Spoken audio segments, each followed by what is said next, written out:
அஸ்ஸலாமு அலைக்கும். நம்ம எல்லாரும் ரொம்ப பிஸியான ஒரு உலகத்துல வாழ்ந்துட்டு இருக்கோம் இல்லையா? இந்த ஓட்டத்துல ஒரு நிமிஷம் நின்னு நமக்காக, நம்ம ஆன்மாவுக்காக நேரம் ஒதுக்க முடியுதா? இன்னைக்கு நம்ம எத்திகாஃப் பத்தி தான் பேச போறோம். இது வெறும் ஒரு வழிபாடு மட்டும் இல்ல, இது நம்மள நாமளே புரிஞ்சுக்கிறதுக்கும், இறைவன் கிட்ட நம்ம உறவை இன்னும் நெருக்கமாக்குறதுக்கும் ஒரு அருமையான வாய்ப்பு. இந்த ஆழமான பாடத்தை நமக்கு எடுத்துச் சொல்ல போறவர் மௌலவி அல் உஸ்தாத் எஸ்.எம். ஃபைரோஸ் அல் மக்கி அவர்கள். யோசிச்சு பாருங்க, சுத்தி ஒரே சத்தம், ஒரே பரபரப்பு. இந்த மாதிரி ஒரு உலகத்துல உண்மையான அமைதி எங்க கிடைக்கும்? இது நம்ம எல்லாருக்குமே இருக்கிற ஒரு கேள்விதான். இதுக்கு இஸ்லாம் ஒரு அழகான பதில வச்சிருக்கு. அதுதான் ஏத்திகாஃப். வாங்க அத பத்தி இன்னும் ஆழமா பார்க்கலாம். சரி, நம்ம பயணத்தோட முதல் படிக்குள்ள போலாம். முதல்ல இத்திகாஃப்னா என்ன, அதோட உண்மையான அர்த்தம் என்னன்னு தெளிவா புரிஞ்சுக்கலாம். இஃப்திகாஃப் இந்த வார்த்தைக்குள்ள 2 அழகான அர்த்தங்கள் இருக்கு. ஒன்னு அதோட நேரடி மொழி அர்த்தம், அதாவது ஒரு இடத்துல தங்கி இருக்கிறது. ஆனா இஸ்லாமிய பார்வையில இதுக்கு ஒரு ஆழமான அர்த்தம் இருக்கு. அது வெறும் தங்குறதில்ல, ஒரு குறிப்பிட்ட நோக்கத்தோட இறைவனை வணங்கணுங்கிற அந்த தூய்மையான எண்ணத்தோட பள்ளிவாசல்ல தங்கியிருக்கிறது. இந்த நோக்கம்தான், அந்த இன்டென்ஷன் தான் இதுக்கு உயிரே கொடுக்குது. இந்த ஏத்திகாஃப்ங்கிறது யாரும் மனுஷங்க உருவாக்குன ஒரு பழக்கம் கிடையாது. இதுக்கு ஆதாரம் எங்க இருக்குன்னு பாத்தீங்கன்னா, நேரா இறைவனோட வார்த்தையான குரான்லயும் அவனோட தூதர் நபிகள் நாயகம் ஸல்லல்லாஹு அலைஹி வஸல்லம் அவங்களோட வாழ்க்கையிலயும் தான் இருக்கு. வாங்க அந்த ஆதாரங்களை பாப்போம். குரான்லயே பாருங்க, ரொம்ப தெளிவா சொல்லப்பட்டிருக்கு ஏத்திகாஃப்ல இருக்கும்போது என்ன செய்யணும், என்ன செய்யக்கூடாதுன்னு. இதுவே இந்த வழிபாட்டோட முக்கியத்துவத்தையும், இது ஒரு சட்டபூர்வமான வழிபாடுங்கிறதையும் எந்த சந்தேகமும் இல்லாம நமக்கு புரிய வைக்குது. இது இறைவன் நமக்காக கொடுத்த ஒரு ஸ்பெஷலான வழிபாடு. குரான்ல வழிகாட்டுதல் இருக்கு.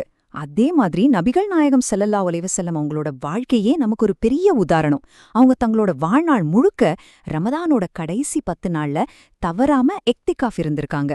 அவங்களுக்கு பிறகும் அவங்களோட மனைவிகளும் இதை கடைபிடிச்சிருக்காங்க. அப்போ இது எவ்வளவு முக்கியமான ஒரு விஷயம்னு பாருங்க.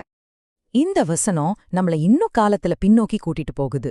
அதாவது ஏத்திகாஃப்ங்கிறது நம்ம நபி ஸல்லல்லாஹு அலைஹி வஸல்லமோட காலத்துல மட்டும் ஆரம்பிச்சதில்ல. இது இப்ராஹிம் அவங்களோட காலத்திலிருந்தே தொடர்ந்து வர ஒரு பழமையான, ரொம்ப ஆழமான ஒரு இறை வழிபாடு. ஓகே, இப்போ இஃப்திகாஃப்னா என்ன, அதுக்கு என்ன ஆதாரம் இருக்குன்னு பார்த்தாச்சு. இப்போ ரொம்ப முக்கியமான ஒரு கேள்விக்கு வருவோம். ஏன் இந்த தனிமை? இதுக்கு பின்னாடி இருக்கிற அந்த ஆழமான ஆன்மீக ஞானம் என்ன? அதை கொஞ்சம் ஆராய்ஞ்சு பார்ப்போம். கொஞ்ச நேரம் யோசிச்சு பாருங்களேன். இந்த உலகத்தோட இரைச்சல்ல இருந்தும் பரபரப்புல இருந்தும் கொஞ்ச நாளைக்கு தள்ளி இருக்கிறது ஏன் இவ்ளோ முக்கியம்? இந்த தனிமை நம்ம ஆன்மாக்குள்ள என்ன மாதிரியான நல்ல மாற்றங்களை கொண்டு வரும்? ஏத்திகாஃப்னா சும்மா போய் பள்ளிவாசல்ல உட்கார்ந்துட்டு வர்றதில்ல. அது ஒரு ஸ்பிரிச்சுவல் ஒர்க் ஷாப் மாதிரி. அங்க நம்ம இதயம் சுத்தமாவுது. தேவையில்லாத உலக ஆசைகள்ல இருந்து நம்மள நாமளே கட்டுப்படுத்திக்கிறோம். நம்ம மனசு முழுசா அல்லாவோட வழிபாட்டுல மட்டும்தான் இருக்கு. குறிப்பா ரமதான்ல ஏத்திகாஃப் இருக்கிறது எதுக்குன்னா, அந்த 1000 மாதங்களை விட சிறந்த லைலத்துல் கதர் இரவ தேடுறதுக்காக தான். அது ஒரு பொக்கிஷ தேடல் மாதிரி. இந்த குரான் வசனம் மனுஷனோட இயல்பை பத்தி ரொம்ப அழகா சொல்லுது. நம்ம மனசு, நம்ம நஃப்ஸு சில நேரங்கள்ல தீய விஷயங்கள் பக்கம் நம்மள இழுக்கும். ஆனா இறைவன் யாருக்கு கருணை காட்டுறானோ அவங்கள தவிர. அப்போ இந்த ஏத்திகாஃப்ங்கிறது என்னன்னா, அந்த நஃப்ஸ பக்குவப்படுத்தி இறைவனோட கருணை பக்கம் நம்மள திருப்புறதுக்கான ஒரு அருமையான பயிற்சி. சரி, இந்த வழிபாட்டோட நோக்கம், அதோட ஆன்மீக பின்னணி எல்லாம் புரிஞ்சுக்கிட்டோம். இப்போ இதோட பிராக்டிக்கல் சைடுக்கு வருவோம். இதை எப்படி செய்யணும், இது சம்பந்தமான சட்டங்கள் என்னென்ன, அத பத்தி இப்போ விரிவா பார்க்கலாம். இஃப்திகாஃபை நாம 3 வகையா பிரிக்கலாம்.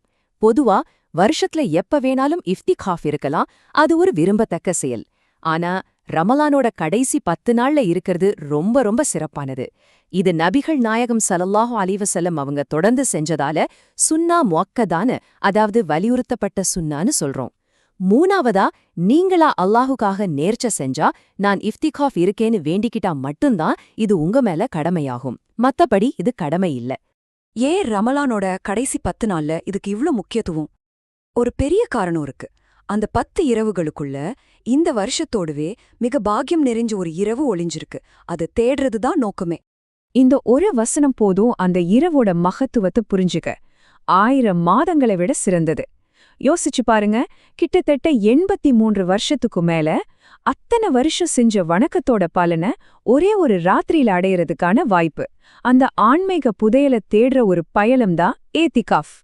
இதுவரைக்கும் நாம பார்த்த எல்லா விஷயங்களையும் ஒன்னா சேர்த்து இஃப்திகாஃபோட அல்டிமேட் கோல், அதாவது அதோட இறுதி ஆன்மீக இலக்கு என்னன்னு சுருக்கமா பார்த்திடலாம். சுருக்கமா சொல்லணும்னா இத்திகாஃப்ங்கிறது உலகத்தோட சத்தங்கள்ல இருந்து நம்மள நாமளே விடுவிச்சுக்கிட்டு நம்ம இதயத்துக்குள்ள இருக்கிற அமைதியான குரலை கேட்கறதுக்கான ஒரு வாய்ப்பு. நம்மள சுத்தப்படுத்திக்கிட்டு நம்மள படைச்ச இறைவன் கூட நம்ம உறவை இன்னும் ஆழமா அர்த்தமுள்ளதா மாத்திக்கிறதுக்கு இறைவன் கொடுத்த ஒரு தெய்வீக பரிசு இது. இந்த விளக்கத்தை முடிக்கிறதுக்கு முன்னாடி உங்ககிட்ட ஒரு கேள்வி. எல்லாராலையும் 10 நாள் பள்ளிவாசல்ல போய் எழுத்திகாஃப் இருக்க முடியாது, அது உண்மைதான். ஆனா எழுத்திகாஃப் நமக்கு கத்துக் கொடுக்கற பாடத்தை, கொஞ்ச நேரம் தனிமையா இருக்கிறது, நம்மள பத்தி நாமளே யோசிக்கிறது, இறைவனை நினைக்கிறது, இதையெல்லாம் நம்மளோட அன்றாட வாழ்க்கையில ஒரு 5 நிமிஷம் 10 நிமிஷமாவது எப்படி கொண்டு வரலாம் யோசிச்சு பாருங்க. அஸ்ஸலாமு அலைக்கும்.